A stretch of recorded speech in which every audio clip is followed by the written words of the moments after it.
DreAllDay.com. What up, everybody? Dre All Day. This is a question that I got. People were asking about marketing and promoting yourself. Somebody asked me, Dre, when I put out the video asking y'all, what do you want me to talk about? Somebody said, Dre, if you were starting a YouTube channel right now, what would you do? And that's a very good question, because if I was starting a YouTube channel right now, I would do things a lot differently than I did when I first started my channel. I started my YouTube channel almost 10 years ago. And I didn't actually start a YouTube channel because that wasn't the idea. The only reason I got on YouTube is because I had a VHS tape. For those of you who know what a VHS tape is, if you don't, ask your grandfather.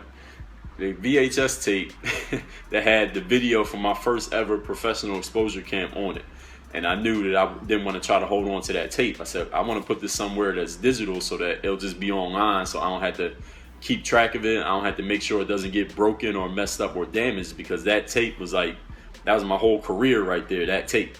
So I got that and put that on YouTube for myself, and what came to happen was people was watching my tape. I didn't know why, because nobody knew who the hell I was. People were watching my tape and they were impressed by what I was doing. So then people started commenting. Then I said, all right, we're going to make another video. Then another one, and the rest is history, as they say. So nowadays, the difference between then and now, back then, nobody was on YouTube before me. I was the first person putting content on YouTube, even though at first I didn't even know it. I was just putting stuff out randomly, not even thinking about it. And then I realized probably around 2009 that I can come in and corner this whole market. Nobody has done it yet. Now it's thousands of people putting basketball drills on YouTube, on Instagram, on Vine, on whatever else it is. There's people putting content out nowadays. Most of these motherfuckers can't play, but that's besides the point. If I was going to start a YouTube channel right now and I wanted to promote myself as a basketball player, what would I do? All right, here's the first thing that y'all need to understand. Number one, yes, I would make a YouTube channel, because if you whatever you call yourself, you need to be able to express your abilities in the medium that works best for it. So for example, if I was a photographer, YouTube probably wouldn't make sense, because YouTube is video. So if I'm a photographer, I want to put it on a site that has that emphasizes photographs. So something like Pinterest or Instagram, because that's where people look at photographs. So if I'm a photographer, I'm on Instagram all day, every day. Or I'm on something like Pinterest. If I'm a writer, if I'm an author, then I'm gonna have my own blog where I'm actually writing content. I'm gonna be publishing stuff a lot. I might be guest blogging on other people's sites. I'm gonna be writing my own PDFs and giving them away for free on my website to build up my email list. What else am I going to do if I'm a writer? I'm going to be self-publishing on Kindle Direct Publishing, because anybody can publish a book right now on Kindle or iBooks. So I'll be doing a whole lot of that. I'll be doing that all day, every day. If my number one thing was just I'm a writer or I'm an author, I'm just writing on mediums that are for writers. I might not even do much YouTubing or even much Instagramming. Maybe if I just liked it as a person, I would use it, but that wouldn't be the main thing for my business. If I'm a basketball player, then I'm going to be on something like YouTube, because YouTube is a video. And if you play basketball, you can't just show a picture of you dribbling or a picture of you in the air dunking. You got to show yourself actually playing so people can see that you can play basketball. So yes, I would start a YouTube channel, but the reason that YouTube wouldn't be the only thing I would do nowadays as opposed to 9 years ago is too many people here. It's just too many people trying to eat from one piece of cake. It just doesn't work. So what you would need to do, you would put your video on YouTube. Let's say if you want to put yourself doing ball handling drills. I think if you do the more popular stuff, like say if John Wall does some 360 layup tonight, and then tomorrow you got the video up, oh, this is how you do the John Wall move, you would get views from that. You would get a lot of views from that because people like the sensational, they like the highlights. That's if you just want to build up a channel as a YouTuber. Now, if you want to promote yourself as a basketball player, that's a whole different thing. It's one thing to be a YouTuber, it's another thing to be a basketball player. So first of all, you got to ask yourself which one you want to do. If you want to be a YouTuber, then you can just chase whatever's popular. You see what's trending, what everybody's talking about. oh, Russell Westbrook did something crazy last night, make a video about what Russell Westbrook did, you're going to get a whole bunch of views. That's pretty much how it goes. But at that point, then you become kind of like a blogger, like a TMZ, where whatever happens, you got to be right on top of it to make a video or a post about it so everybody can see it. You can do that, but in my opinion, that's not a sustainable model unless you got people working with you who can be right on top of the news at all times. If you want to be able to put out your content when you want to and not have to chase the headlines every day or as soon as they happen, because if something happens right now in the world and you don't put the video out within 12 hours, and a whole bunch of people are going to beat you to it, and now you lost your chance to get the money, figuratively speaking. If you want to promote yourself as an actual basketball player, here's one place that you need to go for those of you who want to do that.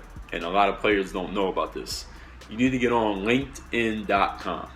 You need to make a profile on LinkedIn, because I'm on LinkedIn. I'm not on LinkedIn promoting myself as a basketball player, but on LinkedIn, there are a whole lot of people who are in the basketball business. Coaches, agents, managers, scouts. They are on LinkedIn. And I've talked to some people who work as managers and agents in Europe, and they tell me, hey, I help players build up their LinkedIn profile so that they can get seen by these managers, coaches, agents, etc. And I connect them to each other, because LinkedIn is a place, it's basically a social networking for business. So people, if you work in a company, if you're an employee, you just want to show what you've done, like you basically post your resume, or you own your own business, you're a network marketer, you're a president of a company, you're a professional speaker, whatever it is you do, you're an artist, you're a painter, you're an author, whatever. You basically put your resume out there, you connect with other people who may be in the same business or a different business from you, and you connect with them. So basically it's a networking place. It's like a big networking meetup for business people. And basketball is a business at the professional level. There's money being exchanged, then there's a business. So that's what I would do. That's the number one thing that I think a lot of basketball players don't know about. Besides having some video, you want to have video, because if you contact some agent, let's say I'm in Philadelphia and I contact some agent who's in Turkey, and I say, hey, I want to come play for your team or whatever, and he's like, all right, well, let me see your video. He's going to want to see you play. So if you're going to be on YouTube, get a full game, a full basketball game of you playing against players who are playing at a high level and you playing good in that game. So first of all, you got to be good enough to actually do that, and then you got to have a video of it. Put the full game. Now, you want to have the full game on there and the highlights. So when someone asks you for your video, this is what you give them. You give them 2 links. You give them a video that's very short, i.e. 2 to 3 minutes, no more, of highlights of you doing your thing. You cross some dude over, you hit a 3, you had a nice dunk, you made a nice pass. Don't put free throws in your highlight video. Agents have told me over and over again, we don't need to see free throws. Everybody can make free throws. You actually in game action, you doing something that's impressive, your highlights. You don't have to stretch it out to 3 minutes. If you got 1 minute of highlights and they're like hot highlights, make it 1 minute. No more than 3 minutes of highlight video. And then you also get them the option, the second link you're going to put in there is the full game video. Because if they watch the highlight video and they're not impressed, they're not watching the full game. People only watch a full game video if they're impressed by the highlights. So you put the highlight video first. That's the first link you give them. And you let them know, this is the highlight, here's the full game. Don't say anything else. Highlight, link. Full game, link. If they want to watch the full game, they'll watch the full game. If they want to watch the highlight, they'll watch the highlight. But you got to make sure that you have those videos out there on YouTube. And it's not about getting views on YouTube. There are so many people on YouTube right now. Chasing views is a losing cause. You don't want to chase views on YouTube. If you're trying to build a business as a basketball player, get on LinkedIn and talk to actual people. Because all you got to do is get one person to believe in you to get a job playing basketball. So if you're going to promote yourself on YouTube, as let's just say if we switch and pivot to a different topic, if you want to actually build yourself up as a YouTube channel, I've already kind of mentioned it. You're going to want to talk about the thing that's hot, the thing that's popular. If you want to do a bunch of ball handling drills, a bunch of tutorials and things like that, I think that's cool. The challenge, I would say, for anyone who's thinking of going that route is that it's so many people doing it, you're just going to be one of many. And you wouldn't stand out. You would have to come with some angle that's completely different from what other people are doing. So what I would say you do, if you really want to piggyback on what's already going on, you go look up the people who are getting the most views, the most popular as far as posting basketball videos on YouTube. I'm talking about YouTubers, not basketball players, but YouTubers who talk basketball or they do drills and stuff like that. You look at what they're doing, and then you take what they're doing and you say, all right, how can I put some of my personality into this besides just copying what they're doing, because that's not going to work. Or it might work, but you ain't going to be nothing but a cheap imitation of that person, and they already got the fans and the views because they've been around before you. How can I put an edge to it? How can I take doing these dribbling drills and then put myself in it and say, okay, then I can cut away from doing the drill and it'd be you talking the way I'm talking to you right now. Okay, hey, here's what I'm doing. Here's what I'm talking about. You have to be able to do something other than just make YouTube videos. Here's what you need to bring to the table. Get a website. Get a website and offer people something other than just the videos. Because if all you're offering is just the videos, you know what you're going to be? Just another YouTuber making basketball videos. And there are too many of them right now. Get a website. A domain name costs like 10 to 20 bucks for a year of the domain name. Get web hosting. Hosting costs like, what does hosting cost? Hosting is going to cost you like $100 a year, maybe less, maybe a little bit more, but it's worth it because there you'll be able to build up your brand names. If all you got is a YouTube channel, then you're just a YouTuber.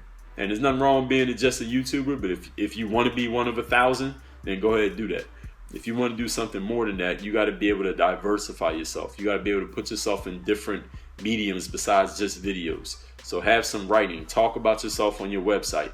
Write up something and give it away as a free PDF document. Write up something longer and put it on Kindle or iBooks as a Kindle Direct Publishing or a book on iBooks. Put things out there so that you're actually sharing yourself, your personality with people, not just on video, but in writing as well. You got to have different mediums, and if you want to make a business out of something, you got to be in places where people are, because not everybody watches YouTube videos.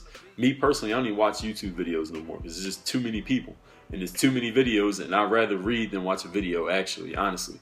So you put out the writings, you put out your website, talk about yourself, you put out the videos so that you have them, so that you have a presence. You can be consistent. Maybe if you want to do once a week, that's 50 videos in a year. You could record 50 videos in 6 weeks if you want to, and just schedule them out if you want to. You could do it that way. But if you're going to get in now, you got to understand that you got to cut through the fat of all these other people out there, and you got to do something different from what everybody else is doing. So what you can do, the last thing I'll say is look at what everybody else is doing and do something completely different from that. Work on your game. Dre all day.